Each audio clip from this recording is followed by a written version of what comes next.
नमस्कार. अविरत थोडं सोशल याच्यामध्ये आपलं स्वागत करते. नवरात्रीचे नवरंगांचं महत्त्व आपण सर्वच जण जाणतो. आज नवरात्रीचा तिसरा दिवस आहे आणि रंग आहे पांढरा. पांढरा रंग हा शांततेचं प्रतीक म्हणून ओळखला जातो. तर समाजामध्ये ज्या काही चुकीच्या गोष्टी होतात, जिथे अत्याचार होतात, अशा ठिकाणी शांतता पसरवण्याचं काम करणाऱ्या अशा सई लेले यांचं आपण स्वागत करतो. सईताई यांचं शिक्षण BA इकॉनॉमिक्समधून झालेलं आहे आणि त्या मॅरेज काउन्सिलर म्हणून गेले 15 वर्ष काम करत आहेत. 1975 ते 1980 या काळात त्यांनी अखिल भारतीय विद्यार्थी परिषदेचं काम केलं आहे. त्याच वेळेस त्या 1 वर्ष पूर्णवेळ कार्यकर्त्याही होत्या. त्या भारतीय स्त्री शक्ती संस्था याच्यामध्येही कार्यरत आहेत गेल्या 15 वर्षांपासून. तर त्यांच्याकडून आपण जाणून घेऊया. सईताई नमस्कार. ताई, तुम्ही जे काही काम करतात याची प्रेरणा तुम्हाला कुठून मिळाली? आत्ताच ओळख करून दिल्याप्रमाणे 1975 सालापासून मी काम करते.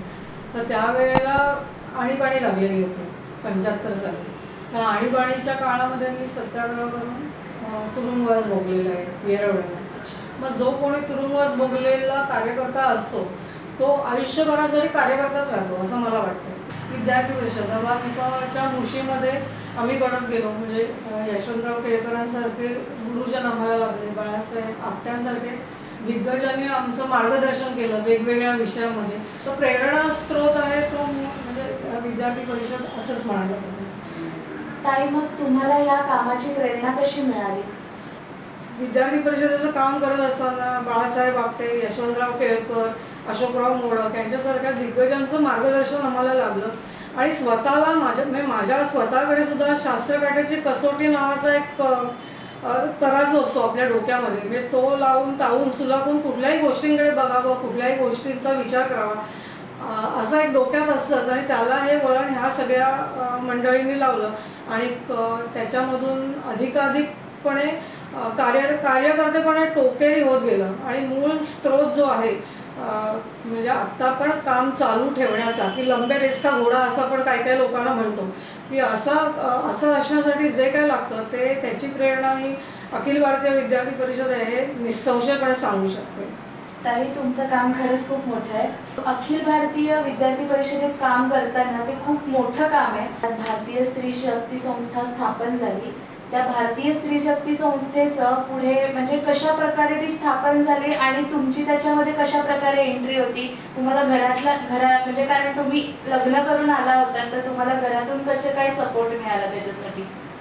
सपोर्ट कोण देतं? कोण नाही सपोर्ट, आपणच आपला करायचा असतो सपोर्ट जो काय असतो तो. पण भारतीय स्त्री शक्तीचं कसं झालं सुरुवात ते मी सांगते. की जेव्हा मी सांगितलं महिला वर्ष चालू झालं 75 साली, ते हळूहळू महिला वर्षाचं महिला दशक झालं. 1975 ते 1985 असं सलग 10 वर्ष युनोने ते सती प्रकरण झालं राजस्थानामधलं. ते तुम्हाला म्हणजे कोणाला माहिती आहे की नाही मला माहिती नाही, पण तुम्ही सांगाल का सती प्रकरण कशा प्रकारे? ते रूपकवर नावाची एक राजस्थानातली मुलगी होती. तर ती आपल्या नवऱ्याबरोबर तिने सती गेली. ती साधारण 84, 85 किंवा 83, 84 असा साल असेल. तर ती सती गेली म्हणजे ती गेलीच, म्हणजे ती काही हयात नाही राहिली. पण तिच्या त्या जाण्यावरून इतका जो काही गदारोळ उठला की मी मगाशी म्हटलं तसं सगळीकडून असं स्त्री मुक्तीचे वारे व्हायला लागले होते जबरदस्त. आणि कोणाला असा जर का काही इश्यू असेल ना तो हवाच होता. एकीकडे आमच्यासारख्या म्हणजे मुली बायका की ज्यांना याच्या विरुद्ध खूप काही काहूर उठवावं असं वाटतं. माझ्या समविचारी बायका हळूहळू एकत्र झाल्या, बायका मुली अशा एकत्र झाल्या. आणि मग सती प्रकरण असेल किंवा अशी जी काही असतात ना की जी चावायला सोपी, गिळायला सोपी, पचायला सोपी अशी प्रकरणं घेऊन ती धसायला लावायची. एकदम काही सतीकडे जायला पाहिजे असं नाही, पण आपल्या आसपास देखील अशा भरपूर अव्यक्त अशा हे असतात, काय म्हणतात त्याला, की समस्या असतात. की साक्षरता नसते, किंवा ड्रॉपआउट्स होतात ना. 7वीपर्यंत पूर्ण शिक्षण घेतात, 7वीपासून ड्रॉपआउट होतात. तर त्या ड्रॉपआउटवरती म्हणजे उत्तरं शोधून काढणं की का बरं ड्रॉपआउट होत आहेत मुलींचे असे. आणि मग 10वीपर्यंत जाणाऱ्या किती मुली, मग पुढे हायर एज्युकेशन घेणाऱ्या किती मुली, त्याच्याहून पुढे जाणाऱ्या किती मुली. म्हणजे आपल्याकडे जी एक दरी दिसते ना की एकदम राज्य चालवणारी बाई आणि एकदम झाडूवाली बाई. मग आपल्याला म्हणजे आपलं जे काही एक सल असतो ना मनातला, तो असं वाटतं हे आपण दूर करू. म्हणजे इतक्या मोठ्या बायका नाही करायला लागलं तर आपण कोण, आपण करू शकतो आरामामध्ये. तर अशी मग म्हणजे ती अशी आतून ओढ होतीच असं काही करायची. आणि ह्या सगळ्या ह्याच्यामुळे मग ती त्या सगळ्या समविचारी ज्या कोणी आमच्या मैत्रिणी आहेत त्या एकत्र झाल्या. मग त्यांनी पहिली 2-3 वर्ष म्हणजे काम करता येत आहे का ते बघितलं स्थापना करण्याच्या अगोदर. तर ते येत आहे असं म्हटल्यावर नेटवर्किंग सगळीकडे होत आहे ना. म्हणजे कोणी पुण्यात काम करत आहे, कोणी नाशिकमध्ये करत आहे, कोणी आणखी. तर त्या सगळ्यांचं नेटवर्किंग होत आहे ना ते बघितलं.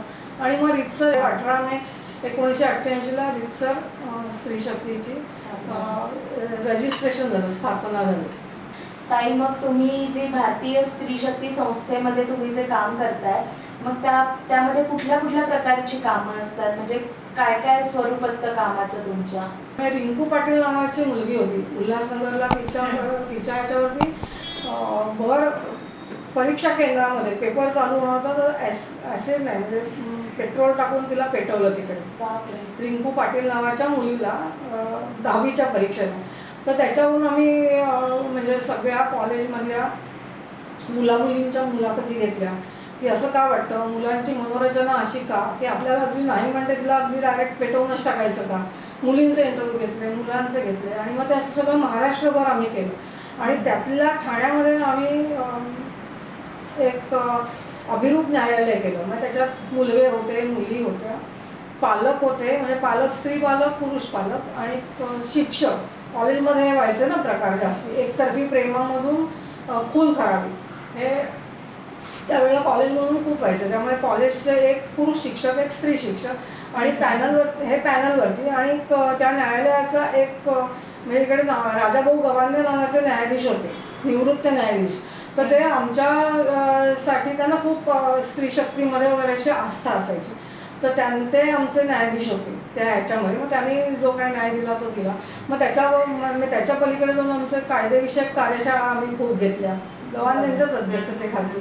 तेव्हा वेगवेगळे महिलांचे कायदे खूप आले, बरेच आले. म्हणजे त्या महिला दशक असल्यामुळे 75 ते 85 बरेच रिफॉर्म झाले कायदे किंवा नवीन इंट्रोड्यूस झाले बरेच कायदे.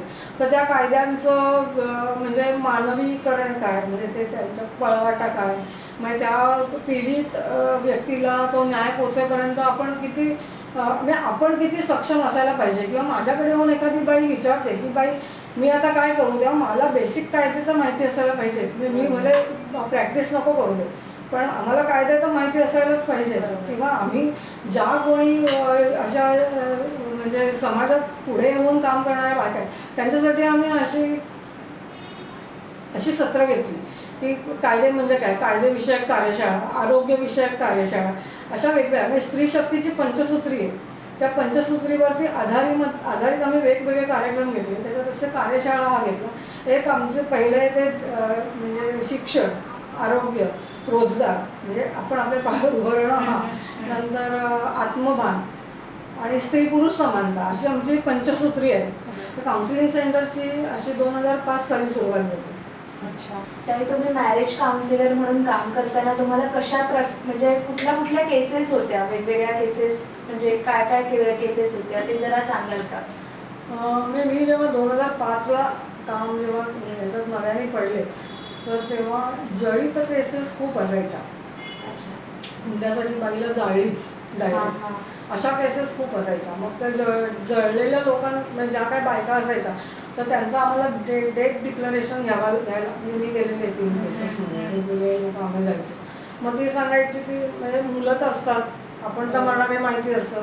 मग ती सांगायची नाही काय झालं ताई की असं स्टोचा एकदम भडका उडाला आणि मी गेले. म्हणजे खोटं बोलायचं, डेट डिक्लरेशनला खोटं बोलायचं, पण माहिती असायचं. म्हणजे साधारण खरं बोलणारी आणि नवऱ्याला म्हणजे काय म्हणतात की योग्य ती सजा देणारी. कारण सजा दिली तर ती तिची मुलं सगळे अनाथ होतात ना एका क्षणामध्ये, याचा ती विचार करतेच. मी तर आता तिचा जीव गेलेलाच. तर अशी जी डेट डिक्लरेशन्स जी आहेत तिकडे मी 3-4 ठिकाणी गेले होते. जळीत केसेस तेव्हा खूप असायच्या. मुली खूप यायच्या नवीन लग्न झालेल्या, कारण हे सगळं 75 ते 85 जे महिला वर्ष म्हणून जे आलं ना, तेव्हा अगदी ते तळागाळापर्यंत झिरपलेलं होतं. त्याचे परिणाम जे असतात ते तळागाळापर्यंत झिरपलेले होते. तर त्यामुळे सासूनी म्हणजे असं म्हटलं की अगं म्हणजे भाजीत खोबरं घाल बरं का. म्हणजे इतकं ती सोबर नाही म्हणायची, ती आणखीन 10 शिव्या देऊन म्हणायची की हे आमच्याकडची पद्धत वेगळी, तुमच्याकडची वेगळी, आणि असं असं असतंच. तर मग त्याच्यावरून दे मार झगडे व्हायचे. म्हणजे सासूना केसेस घेऊन यायच्या, मग कधी कधी सासवा केसेस घेऊन यायच्या, कधी कधी एका माणसाला 2-2 बायका असायच्या. म्हणजे त्याचे आपल्या भाऊजाईबरोबर पण संबंध असायचे, आणि म्हणजे भाऊजाईचं नाव त्या बायकोचंच ठेवलेलं असायचं. समजा म्हणजे मी खरं नाव सांगत नाही, पण समजा रमा यादव असं त्या बाईचं नाव असेल त्याच्या बायकोचं, तर ते भाऊजाईचं पण नाव तो कागदोपत्री रमा यादवच करून घ्यायचा. आणि मग हिला काहीच मिळायचं नाही, पत्र्या सगळ्या. म्हणजे ही किती मोलमजुरी करून, आणि माहिती असायचं की नवऱ्याचं आपल्या त्याची बरोबर तिला नॉलेज असायचं की ह्याची कमाई किती, ह्याचा भविष्य निर्वाह निधी किती, याला पेन्शन मिळते की नाही. मग आता उद्याचं नोकरी गेली, म्हणजे आता तो आपल्याला तोंडावर फेकतोय म्हणजे ह्याच्यासाठी, मग उद्या त्याची नोकरी गेली तर मग माझं काय, मी काय करणार. म्हणजे अशा टाईपच्या केसेस पण खूप यायच्या, खूपच यायच्या. म्हणजे सुरुवातीला अशा पद्धतीच्या म्हणजे केसेस असायच्या बऱ्यापैकी, किंवा मुलांना कुठे सहारा मिळतोय का ते विचारणाऱ्या केसेस असायच्या. मग तुम्ही ह्या ज्या केसेस सोडवायच्या, अशी कुठली एखादी केस आहे का की जी तुम्हाला सोडवायला खूप कठीण गेली असेल आणि ती खूप वर्षांनी सुटली, अशी कुठली केस आम्हाला तुम्ही सांगू शकाल का? सांगेन ना, 2 केसेस सांगते. एक केस तशी सांगते, अशी आपल्याच कार्यकर्त्यांनी एका पाठवलेली केस होती. मुलगी बंगाली होती आणि नवरा बंगाली ख्रिश्चन, मुलगी आसामी होती, आसामी होती. ती लोक बंगाली बोलतात ना. आणि एक नवरा होता तो ख्रिश्चन होता, आणि लव्ह मॅरेज होतं त्यांचं. आणि मुलगी ॲडव्होकेट झालेली होती, अतिशय हुशार होती, पण एकदम म्हणजे क्रॅक. अगदी तिला कसलाही म्हणजे आपलं आत्मभान म्हणजे इतकं प्रखर आत्मभान की तिला काही हे नाही. म्हणजे तिला त्याच्या पलीकडे पलीकडे काही दिसतच नाही. तो नवरा ख्रिश्चन. एका दिवशी माझ्याकडे फोन आला, माझ्या लँडलाईनवरती. आमच्याकडे काय तेव्हा काही नव्हतं, माझाच फोन स्त्री शक्तीचा फोन म्हणून आम्ही वापरायचो. तर फोन आला, तो माझ्या मुलांनी घेतला, आणि मी कुठेतरी बाहेर गेले होते. तर तो मला म्हणाला की आई ह्या नंबरवर ताबडतोब फोन कर. म्हटलं का? म्हणजे ती बाई ना आत्महत्या करणार आहे आता, तू नाही फोन केला असतं 5 मिनिटांनी, काय तासाभराच्या आत नाही फोन केला असतं तर ती आत्महत्या करणार आहे असं. तू ताबडतोब फोन कर. तो बिचारा इतका टरकला, म्हणजे ते आत्महत्या वगैरे प्रकार ऐकून, आणि त्यांचं ते म्हणजे ती फ्लुएंट इंग्लिशमध्ये ती बोलत होती त्याच्याशी, आणि सायताय असं बोलून ती सारखी भूषाच लावत होती तिच्या त्या आसामी बंगाली भाषेत. म्हटलं करते फोन. त्यापूर्वी आम्ही काउन्सिलिंग सेंटर चालू करायच्या आधी मॅरेज काउन्सिलर म्हणून काम करणारी एका कार्यकर्त्याने आम्हाला ट्रेनिंग दिलं होतं. तर मी पहिला तिला फोन केला की बाई गं असंच आहे. तू ना सैदे शहाणी असतील तर मुळीच फोन करू नको, अशाच येतात केसेस, असंच सांगत आपल्याला. तू उद्या सकाळी कसं आवाज, ती काय करत नाही आत्महत्या वगैरे. तर म्हटलं बरं. मग असं इतके नवशिके होते की काय असं आपल्याला पण म्हणजे दडपण येतं ना त्याचं. तर ती म्हणाली उद्या आपण जाऊया, मी जाऊया उद्या, काय काळजी नको. तर ती कुठेतरी नोकरी करून आमच्यासाठी वेळ द्यायची, संध्याकाळचे 1.5-2 तास आम्हाला शिकवायला. मग तिने सांगलेल्या पत्त्यावरती नाही, आम्ही मग तिला फोन केला दुसऱ्या दिवशी. मग तिने रडगाणं गायलं की कसं आहे काय. म्हटलं ते सगळं कळलं. म्हटलं तुझी समस्या सांग मला काय ती. त्यामुळे मी 498 हा कायदा लावलेला आहे माझ्या नवऱ्याला, आणि तो आता अटकेत आहे लॉकअपमध्ये, पोलीस लॉकअपमध्ये, कापूरगोडी पोलीस स्टेशनला. तर त्याला मला सोडवायचं आहे, मला काय 498 त्याला लावायचं नाही. माझी तूर्त समस्या ही एवढीच आहे. म्हटलं ठीक आहे. मग आमच्या ओळखीचे जे कोणी होते पोलीस अधिकारी, तेव्हा काय फार नव्हते ओळखीचे, पण जे कोणी होते त्यातल्या एकाला मी फोन केला की जे आम्हाला निरपेक्षपणे आणि आमच्या म्हणजे आम्ही खूप झटून काम करतोय याची जाणीव घेऊन मदत करत असतो. तर ते म्हणाले असं काय आता करता येणार नाही, आता कोर्टातच डायरेक्ट असं हिला वाटतं म्हणून ती 498 लावेल, तिला वाटतं म्हणून काढून येईल, असं काही नसतं. आता लॉकअपमध्ये कोर्टात तिने सांगायचं की मला याच्याबद्दल काही नाही म्हणजे हे करायचं, तर मागे घ्या. मी तिला तसं सांगितलं. मग तिने म्हणाली ती म्हणजे काय तुम्ही म्हणजे उपयोग काय मग तुमचा स्त्री शक्तीच्या कार्य करता तुम्ही, बाईला एवढी नाही का मदत करू शकत. म्हटलं अगं तरी मर्यादा असतात ना काही, ह्या मर्यादा आहे कशा, तर तुला दुसरीकडून कुठून मदत घ्यायची तर तू कुशल घेऊ शकतेस, कारण मी एकमेव नाही आहे ठाण्यामध्ये. मग तिने ती सगळ्यांकडे दारं ठोकून मग शेवटी माझ्याकडे आली की त्यामुळे तिला हेच उत्तर माहितीच होतं म्हणजे ऑलरेडी आधी. आणि मग ती आली आणि तिच्या नवऱ्याला आम्ही बोलावलं, तिची केस घेतली, तो कसा खेळायचा वगैरे तिने सांगितलं. एक 5-6 वर्षाचा मुलगा होता, त्याच्या अंगावरती आमच्या कार्यालयात जे काय घसारे घालायचे ना त्याच्यावरून कळलं आम्हाला की कशी आहे बाई ते साधारणतः. तिच्या नवऱ्याला बोलावलं, तो नवरा काय जाम आला नाही. मग तिच्या घरी गेलो, होम व्हिजिट केली. तो होम व्हिजिट केली तर आमची चाहूल लागून तो दारातच आला नाही, तो नवरा. मग तो यायचा नंतर, म्हणजे त्यांचं चालू झालं होतं संसार म्हणजे थातूर मातूर असं. तर तो आलाच नाही. तो म्हणून देखो अभि आएगा लेकिन नाव आहे ना. तो म्हटलं त्याला कसं कळलं आम्ही आहोत ते, आम्ही काय त्याला सांगितलं नव्हतं. मग त्याच्या इतक्या मिनतवाऱ्या केल्या, मग तो शेवटी एकदाचा आला, तो नाही आला. म्हणजे त्या मुलीने, त्या बंगाली मुलीने ज्या मुलीचं नाव घातलं होतं, हिंदू मुलीचं का नाव घातलं होतं, याच्याने तिचं लफडं आहे काहीतरी आणि म्हणून माझ्या संसारामध्ये बाधा होते. तर त्या मुलीला आम्ही बोलावलं. तर तिला बोलावल्यावर हा आला, कारण त्यांचं तसं काही नव्हतंच अजिबातच, म्हणजे 1% सुद्धा नव्हतं. म्हणजे त्या मुलीचं तर लग्न होऊन तिला 2 मुलंसर झालेली आहेत, म्हणजे एस्टॅब्लिश संसार आहे तिचा. पण मग त्या मुलीच्या बरोबर तो आला, कारण ती कुठेतरी वेस्टर्न सबमध्ये राहायची. मग ती आली, मग तिच्या बरोबर तो आला.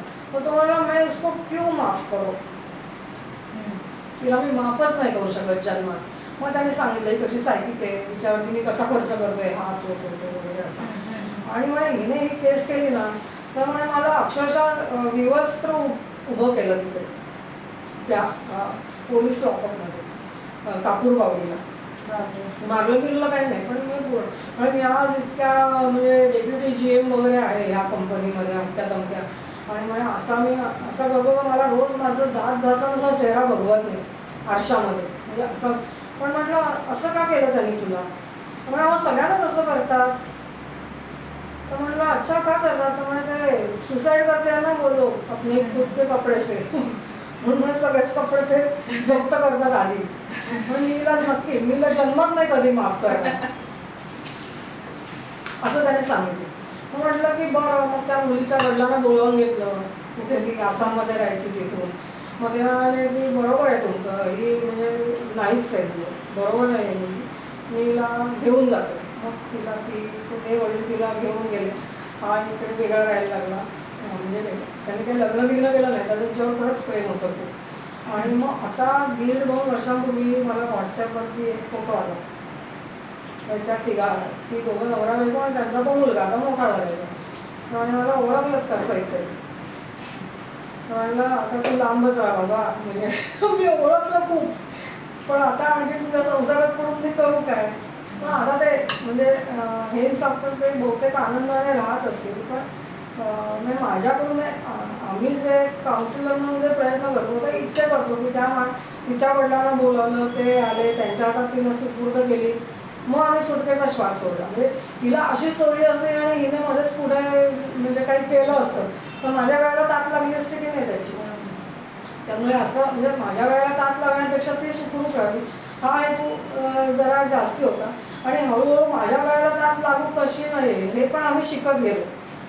म्हणजे असं नाही, आपण योग्य ते सगळे प्रयत्न करतोच, पण म्हणजे कायद्याच्या कचाट्यात मी पुढं सापडू नये ह्याच्यासाठी पण आम्हाला एक शिकावं लागतंच, ते शिकत गेलो सगळं. दुसरी दारावरची पाटी वाचतो आमच्या, म्हणजे भारतीय स्त्री शक्ती कुटुंब सल्ला केंद्र वगैरे ही पाटी वाचवणे अशा 70च्या बाई आल्या, 65-70च्या बाई आमच्याकडे आल्या.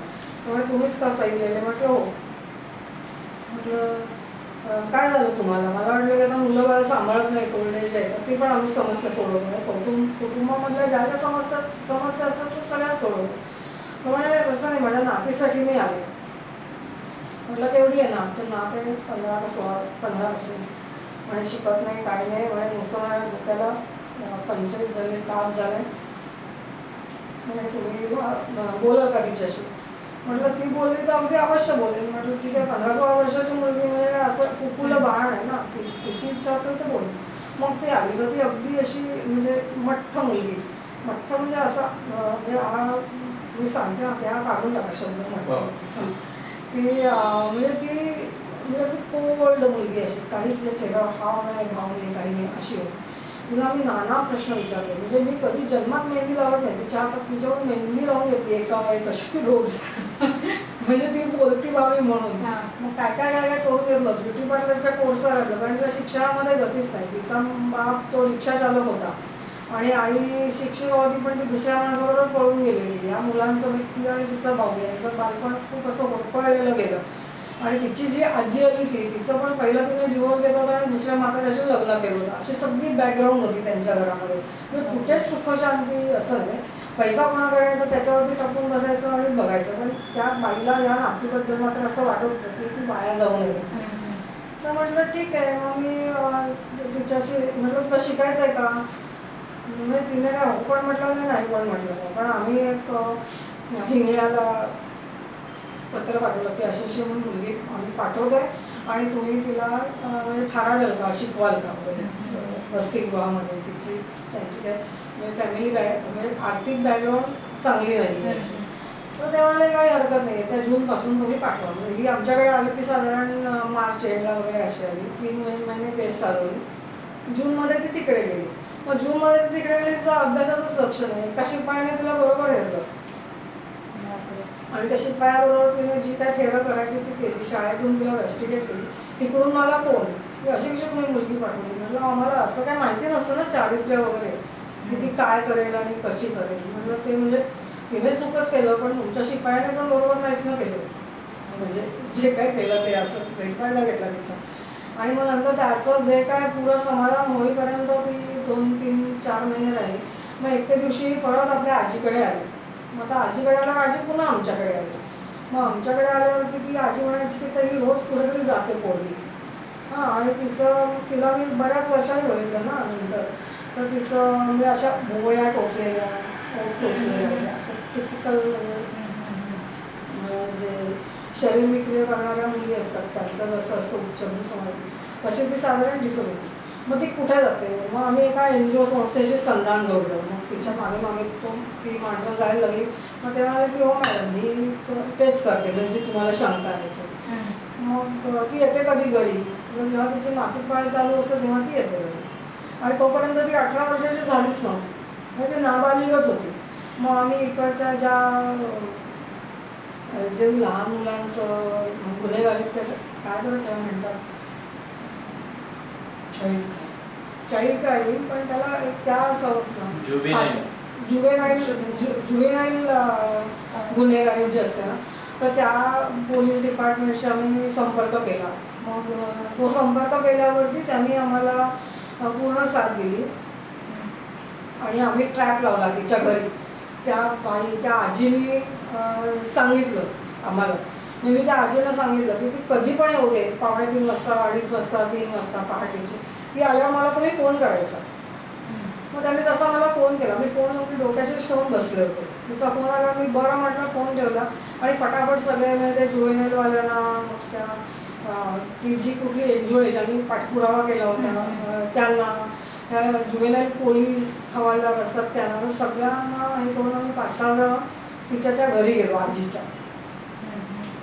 मग घरी गेल्यावरती आम्ही असं ते म्हणजे अशा टाईपचं थरार पहिल्यांदाच बघितलं होतं आयुष्यामध्ये की असं काय असतं. ते आपण म्हणजे क्राईम म्हणजे TV बघायलाच वेळ नसतो, तर क्राईम चॅनल बघायला कुठला वेळ असतो. म्हणजे जे काय ऐकून माहिती असतं ते असं असतं, म्हणजे तसंच अगदी खरोखर घडलं तिथे.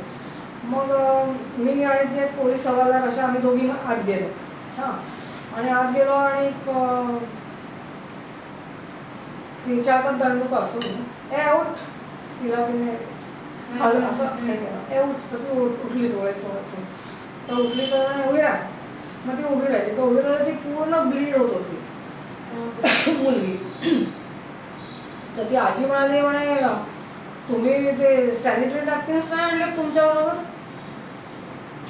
मी म्हटलं आम्ही जे काय करू शकतो ना ते कमाल करतोय आत्ता, म्हणजे तर तुम्ही तुमची एखादी जुनी साडी हे ते असं सगळं द्या आम्हाला, आम्ही तिला बरोबर नेतो. मग तिला ते सगळं तो तसा सगळा ड्रेसअप केला, पोलीस स्टेशनला नेलं, मग भिवंडीला नेलं. तिकडे ती कोर्ट कमिट झाली, तिकडे जुवेनाईल कोर्ट आहे, तर तिकडे तिने सांगितलं की हो मी केलं आहे, आमच्या सगळ्यांच्या साक्षी झाल्या.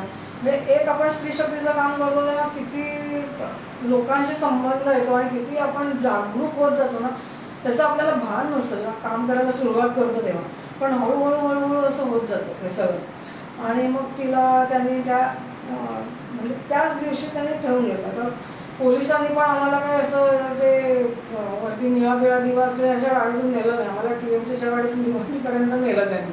ताई, तुम्ही सांगितलेल्या केसेस खूपच भारावून टाकणाऱ्या आहेत.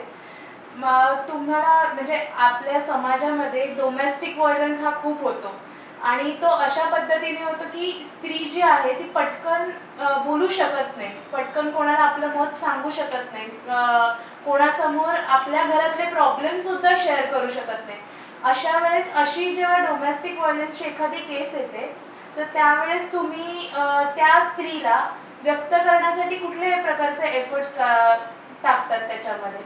घरगुती हिंसाचाराची खूप व्यापक व्याख्या केलेली आहे की तुम्हाला टोचून बोलणं असेल, तुमच्या माहेरच्यांना हीन लेखणं असेल, की काय म्हणजे काही दिलं नाही वगैरे, हुंडा म्हणजे देणं नसेल, एखाद्या बाईला मुलंच होत नसेल समजा, तर नवरा बाहेर खाली असेल किंवा म्हणजे 4 बसलेत आणि तो घालून पाडून तिला बोलत असेल, आपले मित्र बळजबरीने तिला दारू प्यायला लावत असेल, म्हणजे असं अपेयपान करायला लावत असेल, किंवा आपल्या मित्रांबरोबर तो त्याला सहकार्य करायला सांगत असेल मित्राला, किंवा घरामधली इतर जी कोणी मोठी लोक आहेत, सासरा आली तिची काही छेड काढत असेल आणि तो दुर्लक्ष करत असेल वगैरे वगैरे, अशा अनंत गोष्टी आहेत की ज्या डोमेस्टिक व्हायलन्सच्या खालती येतात. याला घरगुती हिंसाचार म्हणतात. म्हणजे तुम्हाला काय कुठे म्हणजे प्रत्यक्ष हिंसा झाली, म्हणजे प्रत्यक्ष हिंसेचा पण ते त्याच्यामध्ये म्हणजे समाविष्ट केलेलं आहे की बुद्धे मारणं किंवा कानपणात मारणं, बेशुद्ध होईपर्यंत मारणं, कमरेच्या पट्ट्याने मारणं, उपाशी ठेवणं, अबोला धरणं, हे सगळे बाईला शिक्षा करण्याचे प्रकार वर्षानुवर्ष चालू आहे. ते आज 2020ला सुद्धा चालू आहे दुर्दैवाने, पण ते आहेत. आता ह्याच्यामध्ये बाई काय करते की एखादी बाई अशा पद्धतीने जर का तिची गांजवणूक होत असेल तर ती पहिलं आपल्या माहेरी सांगते, म्हणजे आधी पहिला खूप काळ सहन करते, पण माहेर तिला असं वाटतं की अरे इतकं म्हणजे आमच्याकडे ज्या केसेस होतात ना तर ते पालक सांगतात की अरे 7 लाख रुपये खर्च केला लग्नाला, 7 लाख रुपये, तो मॅडम आम्हाला पहिला मिळाला पाहिजे वगैरे वगैरे, अशा टाईप्स असतं. म्हणजे 7-7 लाख रुपये समजा एखाद्या गरीब म्हणजे हातगाडी ओढणाऱ्या आणि लसूण विकणाऱ्या माणसाने समजा केला असेल, कारण UP वगैरे त्या साईडला असं खरोखरच फ्रीज आणि ह्याच्यापासून द्यावे लागतात त्यांना, पण हे आपल्या मराठमोळ्या घरामध्ये पण ते लोक असं सांगतात की इतकाले खर्च केले आम्ही. तर ठीक आहे ते, तर ते म्हणजे असे एवढे खर्च केले तर आपल्या आईबापांची नाचक्की नको असं तिला वाटत असतं की त्यांनी एवढे खर्च केले आणि वरती कशाला त्यांना पीडा द्यायची, म्हणून ती मुलगी काही काळ गप्प बसते. पण ती एवढा वेळ पण गप्प नाही बसू शकत आणि तोंड दाबून बुक्क्यांचा मार पण नाही सहन करू शकत, की मग ती माहेरी जाते. मग माहेरी ती जेव्हा केव्हा येते तर कुठून तरी ती येऊन अगदी म्हणजे 1, 2, 4, 5 दिवस नाही झाले तर लगेच बरेच मला फोन येते की हमारी बिटिया आ गई है मायके, अब हम तो भेजने वाले नहीं हैं, ससुराल भेजने वाले नहीं, एकदम बेकार लोक आहेत, अशीच सुरुवात करतात. तर म्हटलं त्या मुलीला फोन द्या, ती किती वर्षाची आहे, तर ती आहे काहीतरी 21-22 वर्षाची. म्हटलं तिला फोन द्या, तिला काय करायचं ते मला कळू दे. म्हणजे इथून अशी पालकांची इन्व्हॉल्वमेंट त्याच्यामध्ये असते की आम्ही तिकडे गेलो होतो, आमची बेइज्जती झाली वगैरे, असं तसं. पण मग जेव्हा केव्हा ती आमच्याकडे केस दाखल होते, म्हणजे मी पोलीस स्टेशनला काम करते, पोलीस कमिशनर ऑफिसमध्ये मी काउन्सिलर म्हणून काम करते 2007 पासून. तर त्यामुळे आम्हाला डायरेक्ट पोलिसांची म्हणजे मदत असते अशा सगळ्या डोमेस्टिक व्हायलन्सच्या केसेसमध्ये.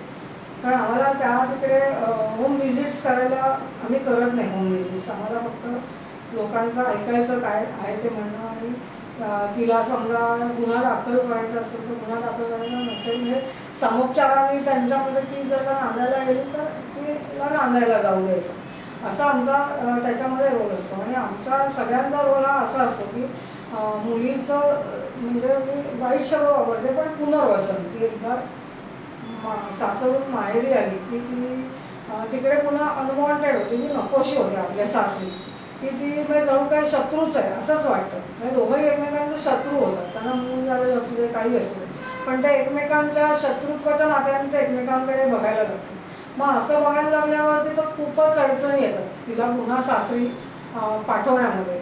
मग तिला सासरी पाठवण्यामध्ये मुलींच्या बाजूने आता खूप सारे कायदे झालेले आहेत. ताई, तुम्ही तुमचे जे अनुभव आहेत ते खूप चित्तथरारक आहेत, वेगवेगळे आहेत, खूप छान आहेत. म्हणजे त्याच्याने स्त्रियांना पुढे कसं जायचं आणि कुठल्या समस्यांना कशा पद्धतीने टॅकल करायचं हे तुम्ही खूप चांगल्या प्रकारे सांगितलं. त्याच्याबद्दल तुमचे खरंच खूप मनापासून धन्यवाद. डोमेस्टिक व्हायलन्स, फिजिकल अब्यूज अशा अनेक अन्यायांना तोंड देता येतं हे बोलण्यापुरतं नसून प्रॅक्टिकली हे पॉसिबल आहे. हे गेली 32 वर्ष झाले भारतीय स्त्री शक्ती संस्थेने समाजाला जाणीव करून दिलेली आहे. अशाच वेगवेगळ्या विषयांमध्ये काम करणाऱ्या महिलांबद्दल जाणून घेण्यासाठी स्टे ट्यून. हा इंटरव्ह्यू तुम्हाला कसा वाटला हे कमेंटमध्ये नक्की कळवा. अविरत थोडं सोशल.